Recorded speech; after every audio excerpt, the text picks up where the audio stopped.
শোনেন, আমি কইলেই তো সব দোষ। যাই হোক, সেটা পরে আসতেছি। আজকে একটা সংবাদ শিরোনাম দেখলাম যে কি এনসিপির কোন নেতার সাথে সালাউদ্দিন সাহেবের করমর্দন। আমি সেখানে গিয়ে কমেন্ট করেছি যে নির্বাচন শুরু হলে এই করমর্দন চরমর্দনের রূপ নেবে। বিশ্বাস হয় না? আমি আপনাদের বলে দেই, নির্বাচন হবে কিনা জানি না, কিন্তু নির্বাচন যেদিন ঘোষণা করবে সেই দিন কিন্তু এই এনসিপি মেনসিপি এগুলো হাওয়া হয়ে যাবে। রাস্তায় রাস্তায় নামলেই মনে করেন ছাত্রদল, যুবদল, শ্রমিক দল, বিএনপি লাথি উষ্টা খাবে। আপনি লিখে রাখেন। এই জন্য নির্বাচন ঘোষণা এখনই করবে না। তফসিল ঘোষণা করতে দেন, শুধু মাঠে যেতে পারবে না, এমন উষ্টা খাবে। আওয়ামী লীগ লাগবে না। আমি বারবার আপনাদের কি বলছি, আরে ভাই আওয়ামী লীগ আপনারা একটু ঠান্ডা হন, দেন না নির্বাচন করতে। আপনাদের এত এত খাই উঠছে কেন? ক্ষমতা এখন যা লাগবে। একটা না 15 বছর ছিলেন না? একটু ধৈর্য ধরেন, 15 মাস ধৈর্য ধরেন। আপনার পাগল হয়ে গেছেন কেন? এদের একটু ক্ষমতায় থাকতে দেন না। হাউ মেনি পেড়িতে হাউ মেনি গম হয়ে যাবে। একটু ক্ষমতায় থাকতে দেন। এনসিবির মায়ের ভাতাররা দেশ চালাইতে পারবে? বিএনপি পারবে না। বিএনপি যেখানে দেশ চালাইতে পারবে না, এনসিপির মায়ের ভাতাররা পারবে। এরা সব আমারে 400-এর মধ্যে 300 আসন নিয়ে নেবে, দেন না নির্বাচন করতে। যাই হোক, এত পাগল হয় না। আওয়ামী লীগের লোক এত পাগল হয়েছেন কেন? সারা জীবন ক্ষমতায় থাকা লাগবে? শুধু ক্ষমতায় থাকলে জনগণের যে উপকার করা যায়, কল্যাণ করা যায়, এটা আপনাকে কে বললো? বিরোধী দলের কোনো কাজ নাই? গণতান্ত্রিক রাষ্ট্রে বিরোধী দলের বিরাট ভূমিকা। একটু অপেক্ষা করেন না রে ভাই, একটু স্বাদ নিতে দেন, জনগণকে বুঝতে দেন আওয়ামী লীগ না তাহলে কি হয়। মৌলবী শব্দরে বুঝতে দেন যে গোয়ার চামড়া, গরদানের চামড়া আওয়ামী লীগ না থাকলে পারে না। একটু থাকতে দেন, একটু অপেক্ষা করেন না রে ভাই। আপনারা একটু অপেক্ষা করেন। এত পাগল হয়েছেন কেন ক্ষমতায় যাওয়ার জন্য? একটু অপেক্ষা করেন। ক্ষমতায় এত পাগল হয়ে না যাওয়ার জন্য। ক্ষমতায় পাগল হয়ে যাইতে পারবেন না। এমনি সময় মতো এমনি আসবে। গাছে যখন আম পাইকে যাবে, একলাই পরে যাবে। আপনি অপেক্ষা করেন। নিজেদের এনার্জি নষ্ট করে লাভ না। অনেকে আমারে বলছে আমি কেন বলি না মাঠে নামতে। কেন বলবো ভাই? এই মুহূর্তে নেমে আপনি মরার কোনো দরকার আছে? হামাসের মতো গুড়া গুড়া হয়ে যাবেন গা। আমি আওয়ামী লীগ করি না, তাই আমি আওয়ামী লীগের ভাষায় কথা বলবো না, আওয়ামী লীগের নেতার ভাষায় কথা বলবো না। এটি স্বাভাবিক। আমি রিয়েল কথা বলবো আপনাকে। ঠিক আছে, একটু অপেক্ষা করেন। 15 বছর ক্ষমতায় ছিলেন, 16 বছর একটা না ক্ষমতায় ছিলেন, এর আগেও 2বার ক্ষমতায় ছিলেন। এত পাগল হয়েছেন কেন? অস্থির হয়েছেন কেন ভাই? একটু খেলা জমতে দেন না। খেলা জমে নাই? আগস্ট মাসে আপনারা ভাবতে পারছিলেন যে আপনারা আওয়ামী লীগের নাম নিতে পারবেন? এখন দেখেন তাদের অবস্থাটা কি। অপেক্ষা করেন না। যাই, যে কথা বলতেছিলাম, ছাত্র দলের এক নেতা, মাশাল্লাহ, আমির হারামজাদা, ওই যে জামাতের পোস্টার বয়, যে 175টা দেশ ঘুরে আসছে। করোনা হইলে যে বলছিল কোরআন মিথ্যা হয়ে যাবে। আম্বিয়া, সুরায় আম্বিয়া থেকে মোবাইল বানাইছে বলা এই আমির হারামজাদা। আরো কত কিছু যে বলছে, তো হিসাব নাই। ছাত্র দলের নেতা। আমি আমির হারামজাদার সমালোচনা করার কারণে ওই বালাজাহারি সালাজাহারি আমির হারামজাদের জামাতিদের সমালোচনা করি বলে বিএনপির বহু লোক আমার চামড়া তুলছে। মানে 14 গোষ্ঠী উদ্ধার, মা বাবা সহ 14 গোষ্ঠী উদ্ধার করছে। ঠিক আছে, এখন কেমন লাগে? এখন তো ছাত্র দলের নেতাই দেখি সমালোচনা করে। আমি যাহা বলি তাহা শুধু ছাত্র দল নেতা না, বিএনপিরও তাই বলে। আওয়ামী লীগের বড় বড় নেতারা এখন তাই বলা শুরু করছে। আমি একটু আগে বলি দেখে গালাগালিটা আমার বেশি পারেন, কিন্তু আমি জানি এগুলো বলতে হবে আপনাদের, মুখোমুখি হতেই হবে। আমি বলেছি না যে মৌলবীদের যদি প্রশ্রয় দেন, আওয়ামী লীগ যেমন দৌড়ের উপরে আছে, বিএনপির দৌড়ের উপরে থাকতে হবে। কথাটা বলি নাই? তখন তো অনেক বিএনপির লোক আওয়ামী লীগের লোক খেপছে, মনে কষ্ট পাইছেন, মনোবেদনা। এখন মৌলবী নিয়ে বলছি, পয়সা যদি মৌলবীর সমালোচনা হলে ভেস তো খারিজ হয়ে যায়। মানে আওয়ামী লীগের লোক স্থির হয়ে যায়, বিএনপি তো দূরের কথা। আওয়ামী লীগের লোক স্থির হয়ে যায় মৌলবী সমালোচনা শুনলে। আচ্ছা, মৌলবীরা মাদ্রাসায় যখন বলাৎকার করে তখন কোনো সমস্যা হয় না, তখন আওয়ামী লীগেরও সমস্যা নাই, বিএনপির সমস্যা খালি আমাদের। এগুলো আমরা বললেই সমস্যা হয়ে যায়। মৌলবীরা বলাৎকার করলেও কোনো সমস্যা নাই, ওরা সমালোচনা করলে আপনি কাবের হয়ে যাবেন, ভেজ তো আপনি খারিজ হয়ে যাবেন, মুসলমানের তো খারিজ হয়ে যাবে। এই ছাত্রদল নেতা যখন বলছে আমির হামজার পিছনে আমির হামজার পিছনে নামাজ পড়া যাবে না, কে বলছে? আমি বলি নাই, ছাত্রদলের নেতা বলছে। ছাত্রদলের নেতা এটা বলছে বলছে যে সে মিথ্যা কথা বলে, কোরআনের 50 জায়গায় ভুল ধরছে। তার সমালোচনায় জামাত শিবিরেরা কি ছাত্রদলের নেতারা গালাগালি শুরু করছে। মানে আমার যেভাবে গালাগালি মারে প্রায় ওইভাবে গালাগালি, সুদের মা বাবা তুলে গালি দেয়নি। আর মোটামুটি ছাত্রদলের নেতা 14 গোষ্ঠী উদ্ধার করা শুরু করে দিয়েছে। কেউ কি লিখছে তুমি ছাত্রদল নেতা কি মুক্তি হয়ে আসছ, তুমি তুমি মৌলবীর সমালোচনা করো? বলছে যে তুমি মৌলবাদী সমালোচনা কি মুক্তি আসছ? তো মুক্তি না হলে মৌলবী সমালোচনা করা যাবে না, মৌলবী পুটকি মারলেও সমালোচনা করা যাবে না। শালা বেকুব শ্রোতা করেন কার, মানে মৌলবী এসে থাকে তোমাদের পুটকি মারবো, তাও অঙ্ক করতে পারবো না। আল্লাহর ঘরে হাল শালা বেকুব, এগুলো যা মন্তব্য করে যে মুক্তির সমালোচনা করা যাবে না, মৌলবীর সমালোচনা করা যাবে না, আমাদের কোনো অধিকার নাই। শালার ঘরে শালা যে হালা লেখছে ওর মায়ের যদি ধর্ষণ করে। এখন বুঝতে পারলাম কেন 71 সালে রাজাকার আলবদররা এই দেশে 3 লক্ষ মানুষ নারী ধর্ষণ করলো, কেন তাদের বিরুদ্ধে পারে না? কারণ ধর্ম তাদের মগজ গুলাই ফেলছে। এগুলো কিন্তু মৌলবী না, যারা লেখছে এগুলো কিন্তু সবাই আর মৌলবী না, ছাত্র শিবির করা লোক না, কোটাই করা লোক। দেখেন ছবিগুলো দেখেন, আপনি ছাত্র দলের ওই নেতার যে বক্তব্য আছে তার পোস্টগুলো দেন, তার কমেন্টসগুলো আপনি পড়েন, তাহলে বুঝতে পারবেন বাংলাদেশের অবস্থাকে। জামাতেরা মনে করে যে কমেন্টস করে জিতে যাবে, কিন্তু নির্বাচনে টন টন টন। এনসিপিরা তো জামানত খুঁজেই পাবে না, মানে প্রার্থী খুঁজে পাবে না, আর জামাত তো জামানত খুঁজে পাবে না। কিন্তু এদের কমেন্টস দেখলে মনে হবে এরা এক্ষণিক চাল চালে, এরাই সব ক্ষমতা নিয়ে নিছে, মনে হবে ভাবখানা এরকম জামাত এখন ক্ষমতায়। কমেন্টসগুলো পড়ে আসেন, এই ছাত্রদল নেতার কমেন্টস পড়েন, ছাত্রলীগ বলে নেই, ছাত্রলীগের নেতা বলে নাই, ছাত্রলীগের তো ছাত্রলীগ আওয়ামী লীগ তো মুসলমানই না, জামাতিদের বাসায় এরা তো মুসলমানই না, তাই না? তো ছাত্র দলের নেতা বলছে যে আমির হামজার পিছনে নামাজ পড়া যাবে না, ওদের জামাত ইসলামের সাথে ইসলাম লাগানো যাবে না। এখন সে তোর মুক্তি না, একজনে গালি দিছে, বেটা তুই কি মুক্তি? ছাত্রদল নেতারা গালি দিছে, তুই কি মুক্তি? তুই কথা বলাস? মানে সব মুক্তি হইলেই কথা বলা যাবে, আর কিছু বলা যাবে না, দোষ হয়ে যাবে। মুক্তিরা ধর্মের কথা করবো, রাজনীতি করতে আসছে কেন? রাজনীতি করতে আসলে অবশ্যই সমালোচনা করবো। আমির হারামজাদাদের বালাহাজাদের সমালোচনা অবশ্যই করবো। মৌলবীদের মসজিদে থাকতে বলো, মৌলবীদের মাদ্রাসায় থাকতে বলো, আমরা কেউ সমালোচনা করবো না। রাজনীতি করতে আসবা, সমালোচনা হবে। ফাজলিমি চোদা, মাদ্রাসার ফুটকি মারা কোনোদিন সমালোচনা করলা না, আর মৌলবীর সমালোচনা করছি, বিরাট দোষ হয়ে গেছে ছাত্রদল নেতা, আমার না ছাত্রদল নেতা। এই এরা এরা এরকম বদমাইশ, এই ধর্মান্ধ জামাত শিবির যারা করে মনে করে যে ওরা ছাড়া কেউ মুসলমান না, তাগুত তাগুত। সারা জীবন আওয়ামী লীগ বিএনপির লুঙ্গির তলে প্যান্টের তলে আসল দলের তলে ছিল এই জামাত আর শিবির। এখন তাদের ভাবখানা কি দেখছেন? কিন্তু এমন মায়ের খাবে রে ভাই, 71 এদের ডলা হয়নি শেষ, আবার আসবে একদিন এমন ডলা খাবে। এইবার কিন্তু জামাতিদের ডলা দিলে আর বিএনপি ফিরেতে আসবে না, বেশি থাকেন। আগামীতে যখন ডলাটা করবে বিএনপি, কোনোদিন জামাতের পক্ষে নিবে না। আর জামাত দেখবেন বিএনপি যদি শুধু না থাকে, এই জামাতের ডলা দিয়ে ভর্তা বানায়, বুঝতে পারছেন? ওই রুটি দিয়ে খাইলে, মানে ভর্তা বানায় যদি কেউ খায় বেলায়, রুটি দিয়ে আর পান্তা ভাত দিয়ে, কেউ কিছু বলবো না, কেউ কিছু বলবো না, অপেক্ষা করেন। এদের কমলে বহুত শুনে আসে। আমি কিন্তু আওয়ামী লীগের নিয়ে চিন্তা করতেছি না। অনেকে বলে আওয়ামী লীগের নির্যাতনের বিরুদ্ধে পরিষ্কার কিছু বলে না। আরে ভাই, নির্যাতন তো হবেই, কেন আসছেই তারা নির্যাতন করতে, নির্যাতন হবে। আপনার সতর্ক হন নাই কেন? আজকে যে আপনাদের উপর নির্যাতন করা হয়, এর দায়িত্ব আপনাদের। আপনারা কেন মৌলবাদী শক্তিকে আস্কারা দিয়েছিলেন?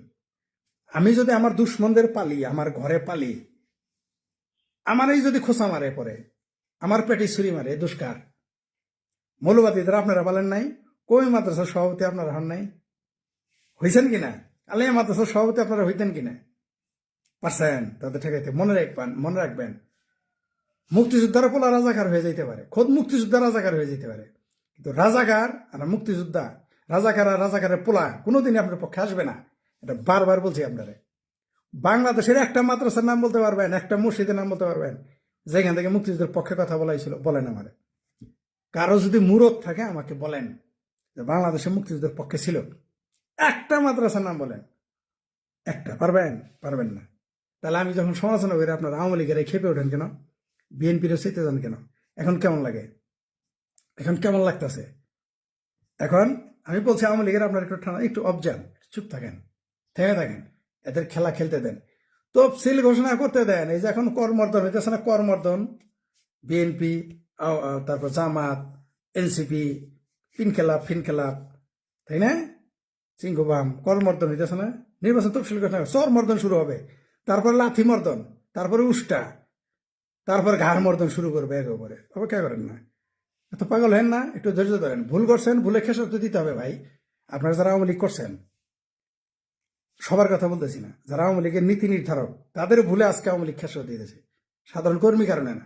কিছু দুর্নীতিবাজ সন্ত্রাসী ছিল আওয়ামী লীগের ভিতরে, আর আওয়ামী লীগের নীতি নির্ধারণী কমিটি। খালি সন্ত্রাসী আর দুর্নীতিবাজদের দোষ দেন না, আওয়ামী লীগের যারা নীতি নির্ধারণ করে তাদের মধ্যে কিছু বলছিল, কিছু না অনেক বলছিল না?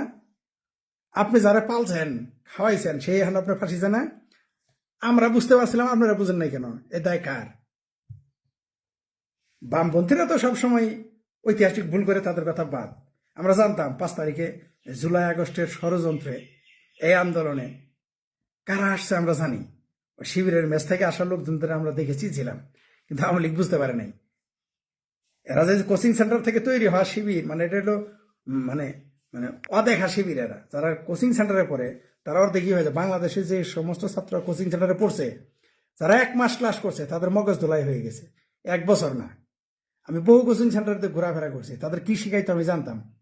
গোয়েন্দা সংস্থারা জানতো না, আওয়ামী লীগের নীতি নির্ধারকরা জানতো না। ওই যে বাংলাদেশের সবচেয়ে বড় কোচিং সেন্টার যেটা, যেটা 1 নম্বর রাজাকার এবং সবচেয়ে বড় কোচিং সেন্টার, নাম নিলাম না, বুঝে নিন। সেই কোচিং সেন্টারের মালিক কার সাথে ঘুরতো? আওয়ামী লীগের নেতার সাথে ঘুরতো না? তার বাড়ি আমার জেলায়। তারা দেখতাম আওয়ামী লীগের বড় বড় নেতাদের সাথে ঘুরতে। একবার আমার গাজীপুর ক্যান্টনমেন্টে কি বিএমটিএফ তে আমি দুষ্ম হয়ে গেছি যে এই রাজাকার আওয়ামী লীগের নেতার সাথে কেন? আওয়ামী লীগের সরকার তার প্রোটোকল দিছে। তা আমি জানতাম, আপনারা জানতেন না? এই দায় কার? এই দায় আমার? এই দায় বিএনপি? এই দায় বাংলাদেশের জনগণের? এই দায় তো আপনার, আপনাকে নিতে হবে এই দায়। যারা নীতি নির্ধারণ করছেন তারা বুঝতেই পারেন নাই যে এত বড় বড় ঘটনা ঘটে যাইতেছে। যাই হোক, যে কথা বলতেছিলাম, যে মৌলবীদের দৌড়ের উপরে রাখতে হবে। যদি না রাখেন তাহলে আপনারা আওয়ামী লীগ এবং বিএনপির দৌড়ের উপরে থাকবেন। আওয়ামী লীগ দৌড়ের উপরে আছেই, বিএনপির দৌড়ের উপরে থাকার বেলা। তার প্রমাণে ছাত্র দলের নেতার বয়ানের নিচে কমেন্টসগুলো করেন। 2-4 জন বিএনপি লোক বলছে, এগুলো বলে বিএনপিকে সর্বনাশ করতেছে। বিএনপি সমাজ মানে জামার ঠাডাবার আমি থাকা বলে কোরআনে 50 বার ভুল আছে, 175টা দেশ করছে আমির হারাম যাবে সাফা দেখছেন তো। তারেক মনোর আরেক বালছুর আছে, জামাতের আরেক পোস্টার বয়, বলে সে প্রিমিয়াম লিগে খেলছে। এই সমস্ত ঠাডাবার মিথ্যা কথা লোকগুলো, এরাই হলো জামাত। আর জামাতের আরেক নেতা ওই যে মুফতি ইব্রাহিম বিজ, সে তো বলেই দিয়েছে ইউনুস হলো নবী। এগুলো বিরোধিতা করলে আপনি কাফের হয়ে গেলেন। এগুলো বিরোধিতা করা যাবে না কেন? মুফতি সাহেব কি ক্ষুধা হয়ে গেছে, তার সমালোচনা করা যাবে না? সে নবী রাসূল হয়ে গেছে, তার সমালোচনা করা যাবে না? সমালোচনা করবো না, তার বা মসজিদে থাকতে বলো আর মাদ্রাসায় থাকতে বলো। রাজনীতি করতে হলে তোমার সমালোচনা করবো না, ভণ্ড কথাকার। তুমি নীতি মার্কায় ভোট দিলে শেলজালায় বেসতে যাবে, কোন জায়গায় আছে? হাত পাঙ্গা মার্কায় ভোট দিলে শেলজালায় বেসতে চলে যাবো, কোন জায়গায় আছে করে নেন? তাহলে এগুলো বলতে গেলে আমরা তখন কাফের মুরতাদ না? তুমি করে কাফের মুরতাদ ফটো আমরা আমরা ওই যে লুঙ্গি তলেই থাকুক, ঠিক আছে? তোমার ফটোর আমরা থোড়াই কেয়ার করি। তোমার মতো মৌলবী আমাদের খবর না দিলে আমাদের কচুটা হবে, আমাদের বডি মেডিকেলে দিব। তোমার মতো মৌলবীরা এসে দাওয়াত খাওয়া ওই সুযোগ তোমাদের দিব না। জায়গা ওই প্রসঙ্গ থাকলো। বিএনপি নেতা বলছে, তারা বলছে এই যে মুফতির সমালোচনা করলো, আলেমের সমালোচনা করলো, ওইখানে কমেন্টস করছে, করা যাবে না। আচ্ছা এবার আসেন, রেজাল করি মুফতি নেশে, সে তো কইছে যে যেখানে ইসলাম জামাত আছে সেখানে ইসলাম ধ্বংস করার কোনো দল নাই। কে কইছে? ছাত্র দলের নেতা। কে বলছে? ছাত্রলীগের নেতা। কে বলছে? আওয়ামী লীগের উবায়দুল কাদের, বিএনপির মির্জা ফখরুল। কে বলছে? মুফতি চরমনায়ের পীর, সে মুফতি রেজাল করিম না? সে মুফতি না? তার বাপ তো মুফতির বাপ, বাপের বাপ, মুফতিরও বাপ। সে কি বলছে? শিবির হলো একটা উশৃঙ্খল দল, বেয়াদব বেয়ামন। এটা কি ছাত্রলীগ বলছে? ছাত্রলীগ দল বলছে না আমি বলছি? না শাহবাগ থেকে ইমরান এই সরকার বলছে? কারা বলছে এটা? মুফতি রেজাল করিম। আর আমরা বহুদিন লেখা দেখছি, ইসলামী শাসনতন্ত্র আন্দোলন লিখে রাখতো, হে আল্লাহ জামাতের ইসলামের হাত থেকে ইসলামকে বাঁচাও। তখন তো তারা জায়গাও না মুক্তি, তুমি মুক্তি তখন সমালোচনা, তখন কি ছাত্র দলের নেতা সমালোচনা করলে সমস্যা? আমি শেখ ফরিদ সমালোচনা করলে তো মহা সমস্যা। আমরা নাস্তিক, মুরতাদ, কাফের, আমরা ইসলাম বিদ্বেষী, আমরা ইসলামোফোবিক। বাংলাদেশে লাখ লাখ ছেলে প্রতিদিন বলৎকার হবে, এগুলো বললে আমরা ইসলামোফোবিক না? এর কি মারাও আল্লাহ বোকাছো তারা। এই জন্য কালমার্ক্স বলছিল ধর্ম হইল আফিম। এই জন্য কালমার্ক্স বলছে ধর্ম হইল আফিমের মতো। আর রবীন্দ্রনাথ কি বলছিল সেদিন একজন বললো, শুনলাম, আমি হুবহু মনে নাই, যে ধর্মের মোহে যারে ধরে সে মারে আর মরে। ঠিকই তো এটা। মুফতিরা বলৎকার করবো, মুফতিরা ঠাড়া মারা মিথ্যা কথা বলবো, মুফতিরা ধর্মের ওয়াজে এসে রাজনীতি করবো, এগুলো আমরা বিরোধিতা করলে আমরা কাফের মুরতাদ। তো তোমরা কি, তোমরা যে ধর্মের সেটা বললে কি হয় না? খারাপ লাগে, শুনতে খারাপ লাগে। আবার দেখবেন শিবিরের যে পেইড যেগুলো থাকে না, লাখ লাখ এদের ফেক আইডি আছে, জেনুইন দেখবেন সমানে কমেন্ট করবে, লাখ লাখ কমেন্ট করবে তারা। ছাত্রলীগ ওখানে জবাব দেয় না, একটা আমি দেখলাম তো, কঠোর জবাব দেয় না, 2-4টা জবাব আমি দিয়ে আসলাম। ছাত্র দলের পক্ষে থেকে, যেমন ছাত্রলীগ আওয়ামী লীগের পক্ষে কথা বলতে হয়, তেমনি ধরুন ছাত্র দলের পক্ষে থেকে অনুযায়ী জবাব দিয়ে আসলাম 2-4টা। এই কঠিন জবাব তারা দেয় না, মেউ মেউ করে। মানে দাঁড়িয়ালা টুপিয়ালা দিলে, যে দাঁড়িয়ালা টুপিয়ালা তো দেখলাম, ওই যে দেখলাম একটা ভিডিও, দাঁড়িয়ালা টুপিয়ালা তারপরে হিজাওয়ালা দেখে আমচুরি করা শুরু করে দিছে। সবগুলো দেখলাম আমচুর আর আমচুন্নি। পোশাক দিয়ে সব হয় না, সততা আলাদা জিনিস। ওই লেবাস পরলে আপনারা মনে করেন যে একেবারে সব ঠিক হয়ে গেছে। আমি এক এমপিরে চিনতাম, সারাদিন টুই পরে থাকতো, কিন্তু মেয়ে মানুষ ঘরে আসলে গায়ে দিত। আমি এক এমপিরে চিনতাম, সারাদিন টুই পরে থাকতো। আমি মনে হতো হায় হায়, প্রথমত হায় কত দূর থেকে মানুষ তো মনে হয় একের হাজি সাহেব, সারাদিন টুপি পরা, একবারে টুপি খুলে না, সে বাথরুমে গেলে টুপি খুলতো না। আমি দেখতাম গিয়ে মেয়েকে হাত দিত, ছোট ছোট বাচ্চাদেরকে হাত দিত। পোশাক দেখে এতই মনে হয় আমির হারামজাদা দাঁড়িয়ে আছে, মনোহরের দাঁড়িয়ে আছে, টুপি আছে, ওয়াজ করে আয় হায় হায়। এর সমালোচনা করলে বেহেস্তে যাওয়া কেটে দিব নাম। বেহেস্ত কি যদি বেহেস্ত থাকে তো ওটিকে আমির হারামজাদার বাপে, না তারেক মনোহরের বাপে, না ওই যে সাদা শকুন জামাতের আমিরের বাপের, না মৌদুদির বাপের? মৌদুদি বেহেস্তে গেছে না দুজকে কেউ জানে? সাইদির বাপে বেহেস্ত, সাইদির বাপের নামে কবলা করা যে আপনাকে দিব কি দিব না, হ্যাঁ? আর বলে লাভ কি আপনাদের? 71 সালে 30 লাখ মানুষ মারছে, আপনারা তাদের সঙ্গে নাম নিতে পারেন না, সাহস পান না। বেহেস্তে চলে যাবো, আমার বেহেস্তে যাই যাক, সমস্যা নেই, ওই বেহেস্ত দরকার নাই জেনে জামাত থাকে, জেনে যারা বলৎকার করে যে বেহেস্তে যাবো, ওর সাথে আমি বেহেস্তে থাকবো? বলৎকারীর সাথে থাকবো? আমি যাই থাকবো? আমি পরিত্য থাকবো না, থাকলে ওইটাতে থাকবো না। আমি যাই, যারা সারা জীবন দেখছি বলৎকার করছে, ওদের সাথে যে বেহেস্তে যাবো না, ওদের সাথে সমাজে চলা যাবে? আপনারা চলার লাগে আপনারা চলেন, আমাদের বেহেস্তে যাওয়ার খুব দরকার। আপনারা যান মৌলবী করে কাছে পোলা পাঠায়, যদি আপনি যদি বলৎকার না করাইতে পারেন, আপনি বেঁচতে যেতে পারবেন না। এটা যদি আপনি দর্শন হয়ে থাকে, আপনার দর্শন যদি এটা হয়ে থাকে, তাহলে তারা আমার কিছু করেন নাই, যান, যাইতে থাকেন। তবে আমি যা বলি তা কিন্তু বিএনপির নেতা, আওয়ামী লীগের নেতা বলে, ছাত্র দলের নেতা বলে, ছাত্রলীগের নেতা বলে একটু পরে, মাঝখান থেকে আমি আগে একটু গালাগালি শুনি। ফতোয়া কি দিছে ছাত্র দলের নেতা যে জামাতের পিছনে নামাজ পড়া যাবে না, এই এই আমির হামজার পিছনে নামাজ পড়া যাবে না, এই আমির হামজা জামাতের ইসলামের সাথে ইসলাম রাখা যাবে না। আমি বলি নাই কিন্তু। আর চরমনায় ফির কি বলছে, যেখানে যে দেশে জামাত আসে ইসলাম ধ্বংস করার জন্য কারো দরকার নেই। এমনকি চরমনায় ফিরেও বলছে যে কমিউনিস্টরা ক্ষমতায় আসলেও একদিন একদিন ইসলাম কায়েম হইতে পারে, কিন্তু জামাত ক্ষমতায় আসলে কোনদিন ইসলাম কায়েম হবে না। কে বলছে? ওই মুফতি মৌলবীরাই বলছে, ওই চরমনায় পীরেরা বলছে। আমিও বলি নাই, ইমরান ঈশ্বরেরা বলে নাই, তসলিমা নাসরিনা বলে নাই, আসাদ নুরও বলে নাই, ছাত্র দলের নেতা বলে নাই, ছাত্রলীগের নেতা বলে নাই, চরমনায় পীর বলছে। আমরা বললে তো খুব খারাপ। মৌলবীরা এই জামাত সম্পর্কে কি বলে একটু জেনে নিন। আবার দেখলাম জামাতের আমির আজকে বলছে 1947 সাল থেকে এখন পর্যন্ত যারা জামাতের দ্বারা কষ্ট পাইছেন, মানে বদমাইশি দেখেন কি সুন্দর করে কইতাছে। 71 কাম করছে, ওটা বলতে লজ্জা পায়। 47 থেকে এখন মতো কাম যারা কষ্ট পাইছে ক্ষমা করে দিতে বলছে।